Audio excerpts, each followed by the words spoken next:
ഇന്ന് നമ്മൾക്ക് വളരെ ഈസി ആയിട്ട് അധികം ആരും ചെയ്ത് നോക്കാത്ത ഒരു ഐറ്റമാണ് ഉണ്ടാക്കിയെടുക്കുന്നത് കേട്ടോ.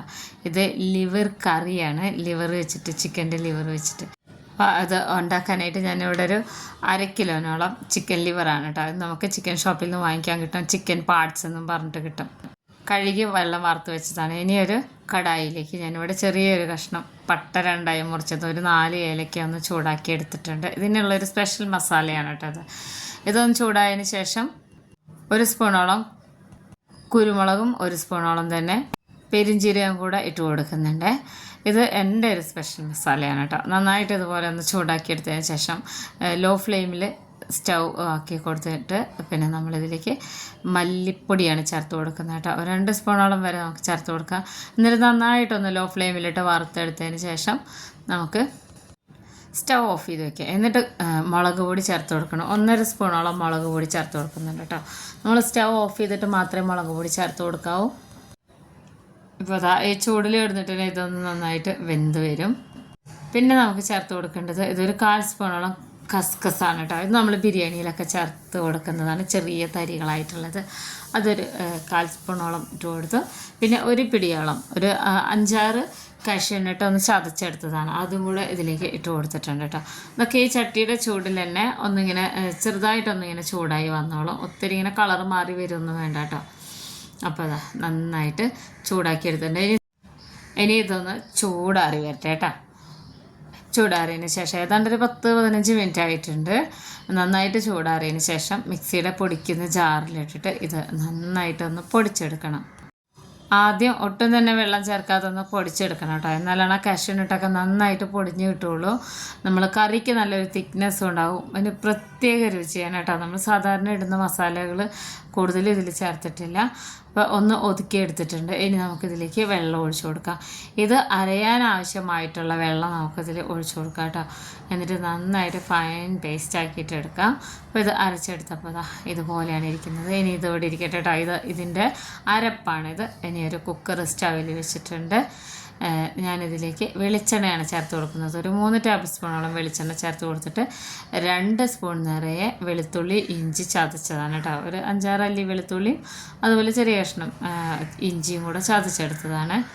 അത് ഇട്ട് കൊടുത്തിട്ട് അതിനെ ഒന്ന് വഴറ്റിയെടുക്കണം കേട്ടോ. ഇഞ്ചിയുടെ വെളുത്തുള്ളിയുടെ ഒരു പച്ചമണം ഒന്ന് മാറി വരാൻ വേണ്ടിയിട്ടാണ്. പിന്നെ നമ്മളിതിലേക്ക് പച്ചമുളക് ഇട്ട് കൊടുക്കുകയാണ്. 2 പച്ചമുളക് കീറിയതും 1 തണ്ട് കറിവേപ്പിലയും ചേർത്ത് കൊടുത്തു. ഒരു 3 സവാള നീളത്തിൽ അരിഞ്ഞെടുത്തതാണ് കേട്ടോ. അത് 3 സവാള എന്ന് പറയുമ്പോൾ മീഡിയം സവാളയാണ്, വലുതാണെങ്കിൽ 2 എണ്ണം എടുത്താൽ മതി. അപ്പോൾ അതും കൂടെ ചേർത്ത് കൊടുത്തിട്ടുണ്ട് കേട്ടോ. നന്നായിട്ട് ഇളക്കിയെടുക്കണേ. നമ്മൾ ഈ പാർട്സ് കൊണ്ട് കറിയോ റോസ്റ്റൊക്കെ ചെയ്യുമ്പോൾ എപ്പോഴും വെളിച്ചെണ്ണയാണ് കുറച്ചുകൂടെ നല്ലത് കേട്ടോ. ഈ ഒരു രീതിയിൽ ചെയ്തെടുത്തു കഴിഞ്ഞാൽ നമ്മൾ ചിക്കൻ കറി പോലെ ഏതിൻ്റെ കൂടെ കഴിക്കാനും നല്ല ടേസ്റ്റാണ് കേട്ടോ. അപ്പോൾ നന്നായിട്ടൊന്ന് വഴറ്റിയെടുത്തിട്ടുണ്ട്. ഇനി ഇതിലേക്ക് തക്കാളി ചേർത്ത് കൊടുത്തു. 1 തക്കാളിയാണ്. പിന്നെ 1 ഉരുളക്കിഴങ്ങ് അരിഞ്ഞതും ഉപ്പാണ് ചേർത്ത് കൊടുക്കുന്നത് കേട്ടോ. 1/2 സ്പൂണോളം ഉപ്പ് അത്രയും ചേർത്ത് കൊടുത്തിട്ടുണ്ട്. വീണ്ടും ഇതിനെ ഒന്ന് ഇളക്കിയെടുക്കാം കേട്ടോ. ഒത്തിരി ഇങ്ങനെ വഴറ്റിയെടുക്കല്ല, ഒന്ന് ഇളക്കി കൊടുക്കാം. എന്നിട്ട് പിന്നെ നമ്മൾ ഉണ്ടാക്കി വെച്ചിട്ടുള്ള അരപ്പുണ്ടല്ലോ അതും ഇതിലേക്ക് ഒഴിച്ചു കൊടുത്തിട്ട് ഇതിലേക്ക് നമ്മൾക്ക് എത്ര വെള്ളം വേണോ അത്രയും വെള്ളം ഒഴിച്ചു കൊടുക്കുക. ഞാനിവിടെ 1 കപ്പ് വെള്ളം ഒഴിച്ചു കൊടുത്തിട്ടുണ്ട്. അതിനോടൊപ്പം തന്നെ 1/2 സ്പൂണോളം മഞ്ഞൾപ്പൊടിയും കൂടെ ചേർത്ത് കൊടുത്തു. മഞ്ഞൾപ്പൊടി നമ്മൾ ഇതുവരെ ചേർത്ത് കൊടുത്തിട്ടില്ലായിരുന്നു കേട്ടോ. തക്കാളി ഒന്നും ഒത്തിരി നമ്മൾ വഴറ്റിയെടുത്തിട്ടില്ല.